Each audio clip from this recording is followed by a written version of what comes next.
جہانگیر اپنی دی جان سے بہت اٹیچ ہے. اگر وہ دی جان کو اپنے قابو میں کر لے اور ان سے اچھے طریقے سے پیش آئے تو جہانگیر کے دل میں اس کے لیے خود بخود جگہ بن سکتی ہے.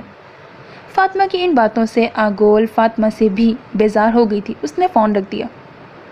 اسے معلوم تھا یہ مڈل کلاس بڑی عمر کی خاتون کبھی اپنے کام سے کام نہیں رکھتی بلکہ خوشخبری کا پوچھ پوچھ کر جینا حرام کر کے رکھ دیتی ہیں.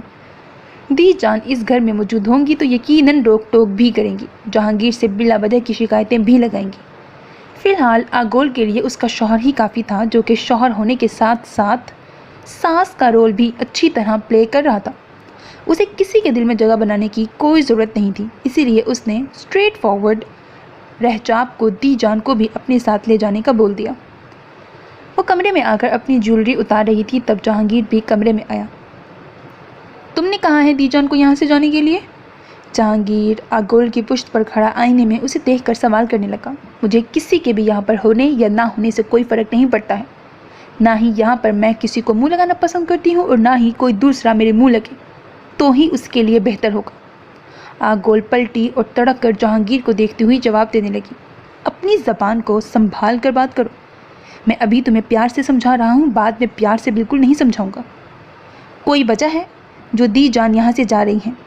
وہ کبھی بھی اپنے گھر کو چھوڑ کر کہیں نہیں جا کر رہ سکتی. وہ تمہاری طرف دیکھ کر بات کر رہی تھی.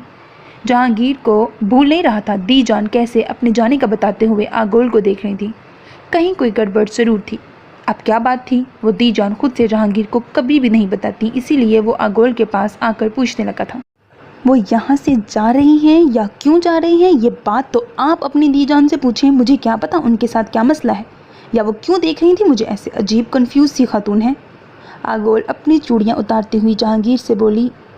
آخری جملے پر وہ محض بڑبڑائی تھی مگر جہانگیر نے سختی سے اس کی کلائی پکڑی. دی جان کے بارے میں کبھی بھی کوئی الٹا سیدھا لفظ نہیں بولنا آگول. میری یہ بات آج کان کھول کر سن لو اور اپنے دماغ میں اچھی طرح بٹھا لو. اگر تم کبھی ان سے بدتمیزی کی یا زبان چلائی تو حشر بگاڑ دوں گا میں تمہارا. جہانگیر کو اس کا دی جان کے بارے میں یوں مخاطب ہونا بالکل اچھا نہیں لگا تھا اور کمرے سے باہر کوئی تماشا نہ بنے اسی لیے وہ دھیمی آواز میں اس کو سمجھانے لگا. کل آپ سیفی کو لے کر شروع ہو گئے تھے, آج آپ اپنی دی جان کو بیچ میں لا کر شروع ہو گئے. آخر چاہ کیا رہے ہیں آپ مجھ سے؟ لڑائی کرنی ہے تو ویسے ہی بتا دیں. آگول جہانگیر سے اپنا ہاتھ چھڑا کر آنکھیں دکھاتی ہوئی پوچھنے لگی. اپنی آج والی حرکت کا تو آگول کنفیوز ہو کر اسے کوئی سرا نہیں دینا چاہتی تھی. تبھی کانفیڈنس سے بولی. اگر مجھے معلوم ہوا کہ دی جان کے یہاں سے جانے میں تمہارا کوئی عمل دخل ہے تو میں تمہیں ہرگز نہیں بخشوں گا آگول, یہ بات یاد رکھنا تم. جہانگیر اسے دھمکاتا ہوا بولا اور وارڈروب سے اپنے کپڑے لے کر کمرے سے باہر چلا گیا. کافی دیر تک وہ دی جان فرزانہ خالہ اور رہجاب کے ساتھ بیٹھا رہا. اس نے رہجاب سے بھی باتوں باتوں میں ان لوگوں کے اتنی جلدی واپس جانے کی وجہ جاننی چاہی مگر رہجاب ایک سمجھدار لڑکی تھی اسی لیے وہ بات بنا کر سلیقے سے جہانگیر کو مطمئن کر چکی تھی. وہ ہرگز نہیں چاہتی تھی کہ جہانگیر کا اپنی نئی نویلی بیوی سے دل خراب ہو. اس کے 2 بار ٹوکنے پر کہ آگول اس کا روم میں ویٹ کر رہی ہوگی جہانگیر اٹھ کر واپس اپنے روم میں چلا آیا. توقع کے عین مطابق وہ ڈریس چینج کر کے خود کو آرام دہ حلیے میں لا کر سو چکی تھی. جہانگیر بیڈ پر بیٹھ کر لیمپ کی مدھم روشنی میں آگول کا چہرہ غور سے دیکھنے لگا. اس وقت اس کا چہرہ میک اپ سے بالکل پاک تھا. جہانگیر نے محسوس کیا وہ بغیر میک اپ کے اور بھی زیادہ خوبصورت لگتی ہے یا پھر وہ فطرتاً ایسا تھا, اسے سادہ چیزیں زیادہ پرکشش لگتی تھیں. اچانک جہانگیر کے موبائل پر میسج ٹون بجی. ایک ان نون نمبر سے اس کے موبائل پر میسج آیا تھا جس میں کسی ہوٹل کی تصویریں تھیں اور میٹنگ کا ٹائم پرسوں رات 10 بجے لکھا تھا. یہ ہوٹل دبئی میں تھا. یہ میسج میں نہیں بتایا گیا تھا, یہ جہانگیر خود جانتا تھا. کیا اسے کوئی پھر سے انفارمیشن دے رہا تھا؟ جہانگیر کو ایپل اورنج والا میسج یاد آیا. جہانگیر نے اس نمبر پر کال ملائی. وہ نمبر بند تھا, یعنی یہ نمبر صرف اسے میسج کرنے کے لیے ہی استعمال کیا گیا تھا. اس وقت رات کے 2 بج رہے تھے. اس نے صبح SSP سیف اللہ صاحب سے یہ سب ڈسکس کرنے کا سوچا اور خود بھی اپنے اوپر کمفرٹر ڈال کر سونے کے لیے لیٹ گیا. ابھی 1 سیکنڈ بھی نہیں گزرا تھا جب آگول نے نیند میں جھپٹنے کے انداز میں کمفرٹر کھینچ کر خود پر ڈالا تھا. جہانگیر حیرت سے اسے دیکھنے لگا. دن میں اور رات میں بھی, سوتے وقت بھی اسے لڑنے کو تیار رہتی تھی.